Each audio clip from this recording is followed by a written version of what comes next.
we're going to head over to the analyst desk. Yeah, there we go. Gambit undefeated in week 3. And, well, they touched on the Corki already on the side of Forgiven, but when the picks and bans came out, especially that last rotation from Gambit, okay, everything looks kind of standard. Boom!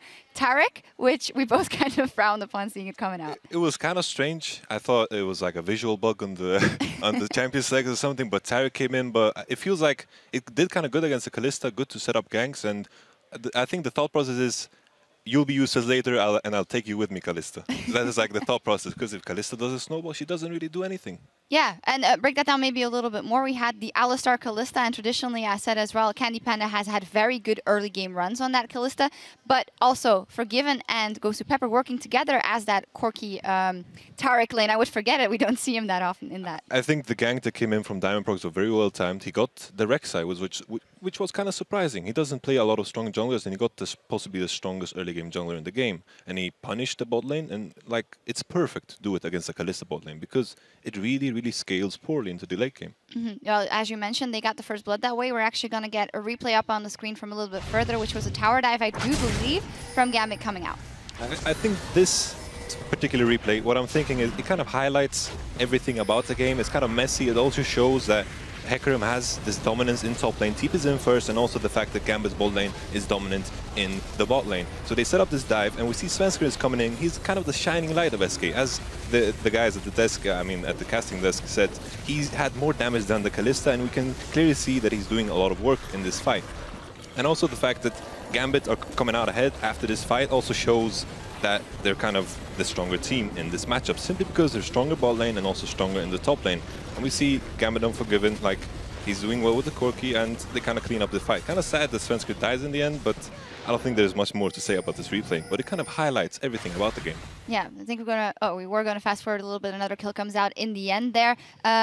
We saw Shyvana dying there. Shyvana is actually getting buffed on 5.11. That's not the patch that they are playing on this one, so it was kind of weird seeing it return.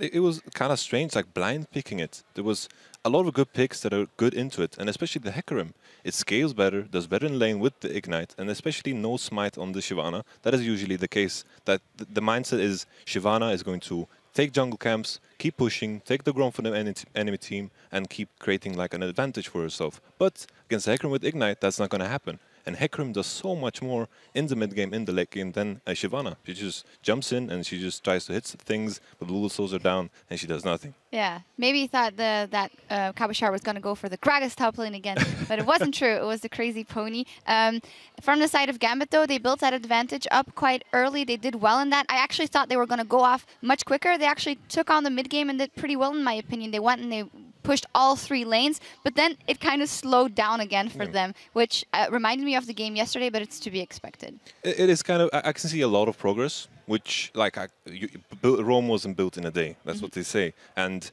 comparing the Gambit this week to the other week, I think the coach is doing a lot of good work. Yeah, it also must take some time for a coach to get in there as well, as you know very well. Yes. And then finally, SK Gaming, well, another really bad week for them. What to you as a coach and looking at team are the most glaring things they have to change right now?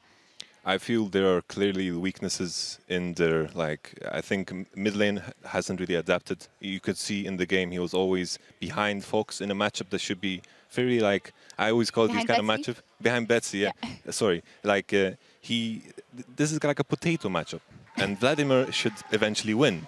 And it didn't happen, and he was always behind the Lulu when it came to roaming, and it kind of was disappointing in a way, and I think they have a lot of work to do. Well, we'll see. No more potato matchups, maybe some fries matchups there for Fox. Thank you so much. There's just one match left to play out in the European LCS today, and it's our game of the week between the Unicorns of Love and H2K, who are just 1 win apart in the standings. Don't touch that browser. We'll be right back.